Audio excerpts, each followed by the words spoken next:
লন্ডনের থ্রেডনিডল স্ট্রিটের গভীরে সুড়ঙ্গের গোলকধাঁধা রয়েছে ব্যাংক অফ ইংল্যান্ডের। গোটা বিশ্বের বিভিন্ন দেশে সোনা জমা রয়েছে ওই ভল্টে। বিশেষ অনুমতি ছাড়া কেউ ওই ভল্টে যেতে পারেন না। একমাত্র ইংল্যান্ডের রাজা বা রানী ওই ভল্টে যে কোনো সময় যেতে পারেন এবং জমা সোনা দেখতে পারেন।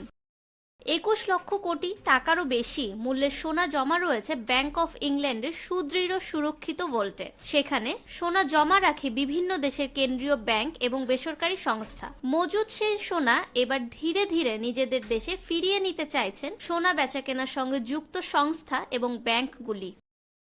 ডোনাল্ড ট্রাম্পের সম্ভাব্য শুল্ক নীতির আশঙ্কাই এই সিদ্ধান্তের মূল কারণ বলে মনে করছে সংশ্লিষ্ট মহলের একাংশ। ইতিমধ্যে নিউ ইয়র্কের বিপুল সোনা মজুত করতে শুরু করে দিয়েছেন ব্যবসায়ীদের একাংশ। ফরচুনের একটি প্রতিবেদন অনুযায়ী ব্যাংক অফ ইংল্যান্ড থেকে প্রাপ্ত তথ্যে দেখা গিয়েছে নভেম্বর থেকে সেই ব্যাংকে জমা সোনার পরিমাণ ক্রমাগত হ্রাস পাচ্ছে। ট্রাম্প প্রশাসন আমদানির শুল্ক আরোপ করতে পারে, এই আশঙ্কায় ব্যাংক অফ ইংল্যান্ড থেকে সোনা দ্রুত আমেরিকায় ফিরিয়ে আনার তোড়জোড় শুরু হয়েছে।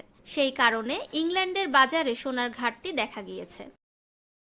আন্তর্জাতিক ক্ষেত্রে ভূ রাজনৈতিক অস্থিরতা যেভাবে বাড়ছে তাতে এখন দেশের সোনা দেশেই রাখা শ্রেয় বলে মনে করছেন আন্তর্জাতিক কারবারিরা। এর সঙ্গে যুক্ত হয়েছে ট্রাম্পের শুল্ক কাটা। চলতি বছরের 20 জানুয়ারি প্রেসিডেন্ট হিসাবে শপথ নেন ট্রাম্প। ট্রাম্পের সিদ্ধান্ত ঘোষণার ফাঁকেই নিউ ইয়র্কের চরচর করে বাড়ছে সোনার দাম, পাল্লা দিয়ে বাড়ছে সোনার চাহিদাও।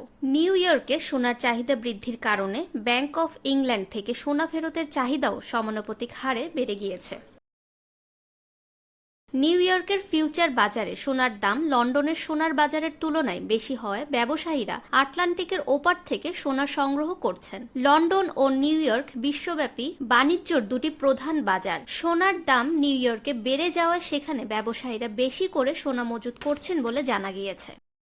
অন্য দেশে সোনা রাখার ক্ষেত্রে নির্ভরযোগ্য জায়গা ব্যাংক অফ ইংল্যান্ড। ওই ব্যাংকের বেশ কয়েকটি ভূগর্ভস্থ ভল্ট রয়েছে। ভারত সহ বিভিন্ন দেশের সোনা সেখানে ভাড়ার বিনিময়ে রাখা হয়। সোনা গচ্ছিত রাখার জন্য ইংল্যান্ডের ব্যাংকে বিপুল অঙ্কের ভাড়া দিতে হয়। ফাহমিদা বিনতে আনোয়ার, নিরপেক্ষ নিউজ ডেস্ক, ঢাকা।